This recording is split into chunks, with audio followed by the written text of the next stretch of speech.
그럼에도 피청구인은 위법한 대통령의 지시에 따라 자유민주적 기본질서의 근간을 해치는 정도로 중대하고도 명백히 유연인 이 사건 계엄을 실행하는 행위에 가담하였습니다. 이러한 피청구인의 행위는 경찰청장에게 부여된 헌법 수호의 사명과 책무를 사실상 포기한 것으로 이 사건 계엄 선포 전후의 사정이나 피청구인의 상황 인식, 임명권자인 대통령과의 관계 등 어떠한 사정에 비추어 보더라도 정당화되거나 용인될 수 없습니다. 경찰의 직무가 헌법과 법률에 따라 수행될 것이라고 믿어온 국민들의 신뢰를 회복하고 어려운 여건 속에서도 묵묵히 보이지 않는 희생과 봉사에 전념해온 경찰의 명예를 되찾기 위해서는 피청구인에게 엄정한 책임을 물을 필요가 있습니다.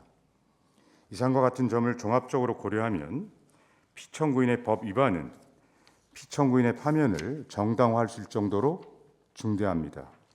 이에 재판관 전원의 일치된 의견으로 주문을 선고합니다.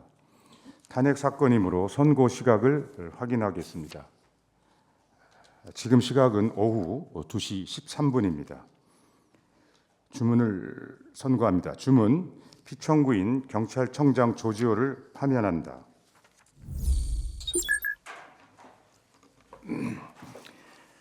지금부터 미리 통지해드린 사건들에 대한 선고를 시작하겠습니다. 먼저 2024 헌나 7 경찰청장 조지호 탄핵, 청구인 국회, 피청구인 경찰청장 조지호.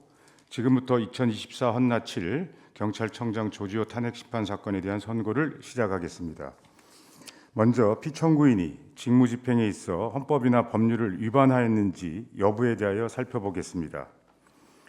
이 사건 비상계엄 당시 국회 봉쇄 및 출입 통제에 관하여 보겠습니다. 피청구인은 2024년 12월 3일 이 사건 계엄 선포 전 대통령 안전가옥에서 대통령 윤석열로부터 탄핵과 특검 추진, 예산 삭감 등과 관련된 국회의 활동을 문제 삼는 말과 함께 오늘 밤 비상계엄을 선포할 것이고 군인들이 국회를 비롯한 여러 곳에 갈 것인데 경찰이 국회 통제도 잘 해달라는 말을 들었으며 국방부 장관 김용현으로부터 군인들의 출동 시각과 출동 장소를 의미하는 문서를 받았습니다.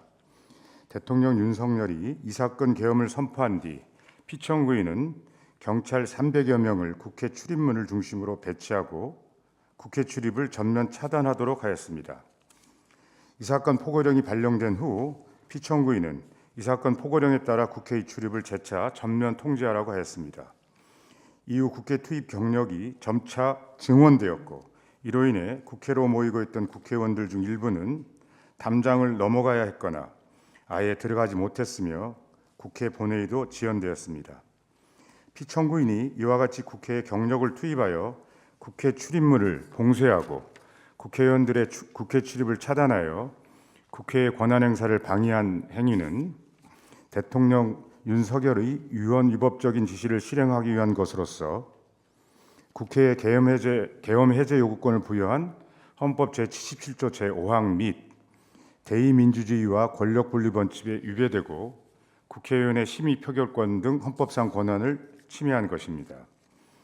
이에 대하여 피청구인은 이 사건 계엄 선포 후 발생할 수 있는 우발 상황에 대비하기 위하여 국회에 경력을 배치하였을 뿐 국회의 계엄 해제 요구권 행사 등을 방해할 목적은 없었다고 주장합니다.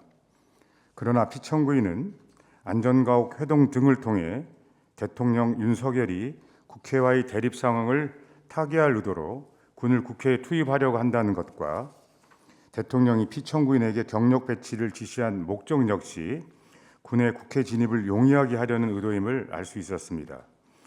또한 피청구인은 국회에 계엄 해제 요구권이 있다는 것도 알고 있었습니다. 이러한 점들에 비춰볼 때 이와 같이 국회의 권한 행사를 방해한 피청구인의 행위는 우발 상황에 대비하기 위한 것이 아니라 대통령의 위헌위법적인 지시를 실행하기 위하여 계엄 해제 요구권을 포함한 국회의 권한 행사를 적극적으로 방해한 것으로 판단됩니다.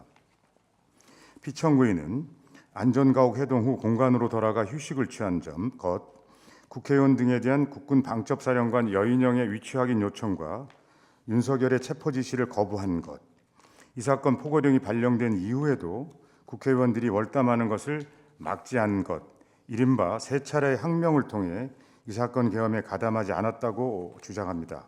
그러나 피청구인이 안전가옥 해동 이후 서울특별시 경찰청장 김봉식으로부터 여의도 부근에 배치된 기동대 현황을 보고받은 점, 피청구인에게 국가수사본부 수사기획 조정관 윤승영이 국군 방첩사령부로부터 수사요원 100명 및 체포조 5명 지원을 요청받았다고 보고하였고 피청구인이 이를 승인한 점, 국회의원 등이 월담을 하는 비정상적인 방법으로 국회를 출입할 수밖에 없었던 것은 피청구인의 지시에 따라 국회 출입문이 봉쇄되었기 때문인 점 등을 종합하여 보면 세 차례의 항명을 하였다는 피청구인의 주장 역시 받아들일 수 없습니다.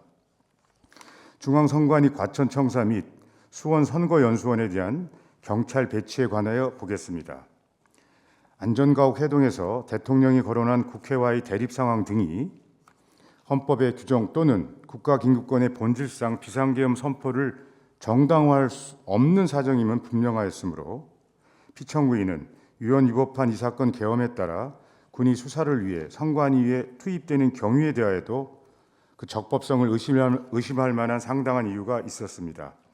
그럼에도 피청구인은 군인들이 출동할 기관인 중앙선관위 과천청사와 수원선거연수원에 경력을 배치하여 출입을 통제하도록 하였습니다. 그 사이 정보사령부 소속 군인들은 중앙선관위 과천청사 당직자들이 휴대전화와 서버 등 전산 시스템에 대하여 영장 없는 압수수색을 하였고, 이를 지원하기 위하여 출동한 육군 특수전사령부 소속 군인들 역시 경찰의 협조를 얻어 선관위 내부로 진입하였습니다. 피청구인의 행위는 위헌 위법한 이 사건 계엄에 따라 선관위에 진입한 군을 지원하여 선관위의 직무 수행과 권한 행사를 방해함으로써 선관위의 독립성을 침해한 것입니다. 다음 전국 노동자 대회에서의 폭동 유도 여부 및 집회 제한에 관하여 보겠습니다.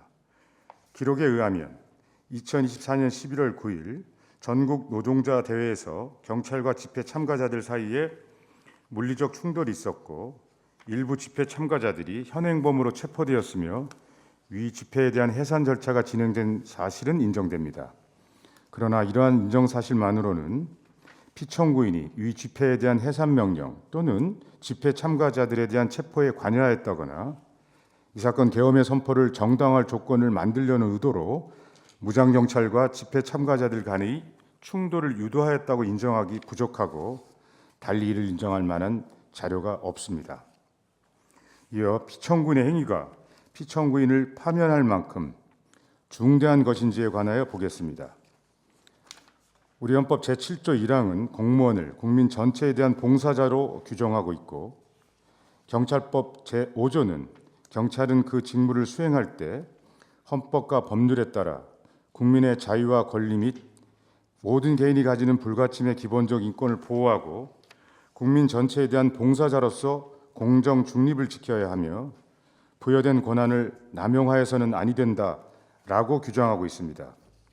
또한 경찰법과 국회법은 경찰청장이 공정과 중립을 지키며 직무에 전념할 수 있도록 제도적 장치를 마련하고 있습니다.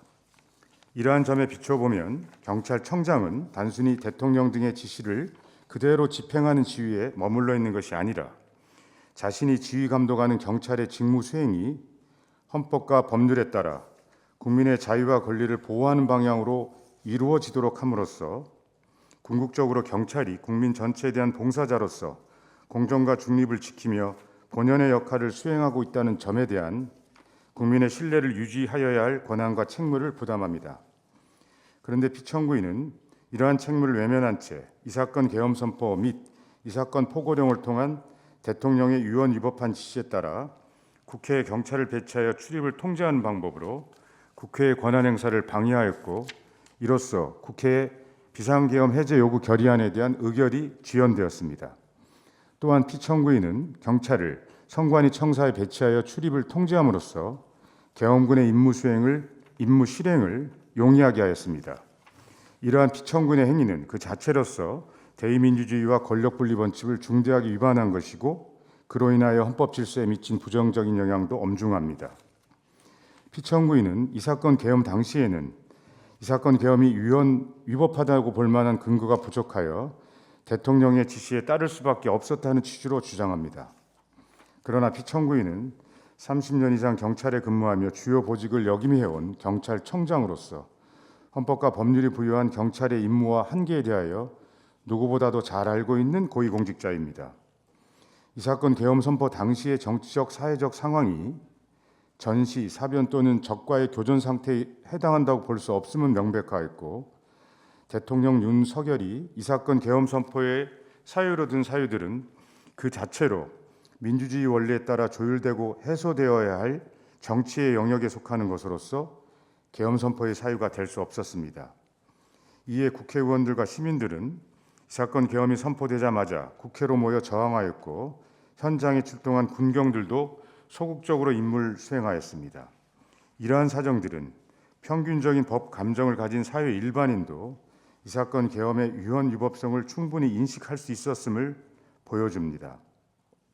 또한 피청구인은 안전가옥 회동 등을 통해 그 자체로 정당한 비상계엄 선포의 사유가 될 수 없는 사실, 즉 대통령이 여소야대로 인한 국회와의 대립 상황을 병력을 동원하여 타개하고자 이 사건 계엄을 선포하려고 한다는 사실을 알 수 있었습니다.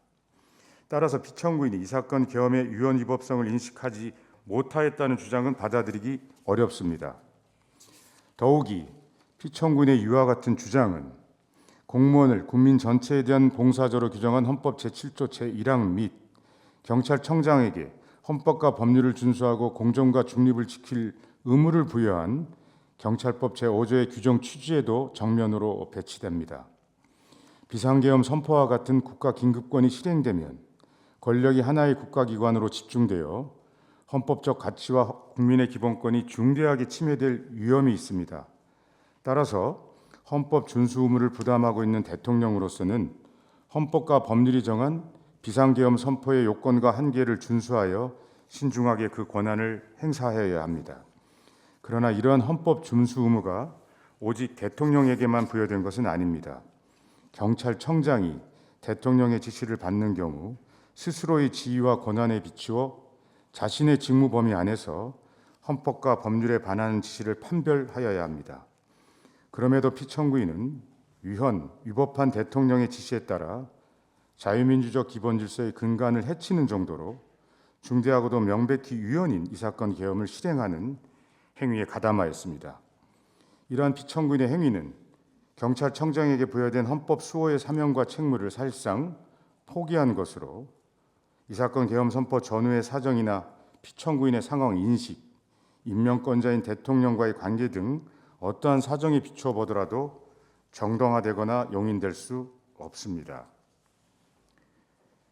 경찰의 직무가 헌법과 법률에 따라 수행될 것이라고 믿어온 국민들의 신뢰를 회복하고 어려운 여건 속에서도 묵묵히 보이지 않는 희생과 봉사에 전념해온 경찰의 명예를 되찾기 위해서는 피청구인에게 엄정한 책임을 물을 필요가 있습니다. 이상과 같은 점을 종합적으로 고려하면 피청구인의 법 위반은 피청구인의 파면을 정당화할 수 있을 정도로 중대합니다. 이에 재판관 전원의 일치된 의견으로 주문을 선고합니다. 탄핵 사건이므로 선고 시각을 확인하겠습니다. 지금 시각은 오후 2시 13분입니다. 주문을 선고합니다. 주문: 피청구인 경찰청장 조지호를 파면한다. 다음 사건입니다.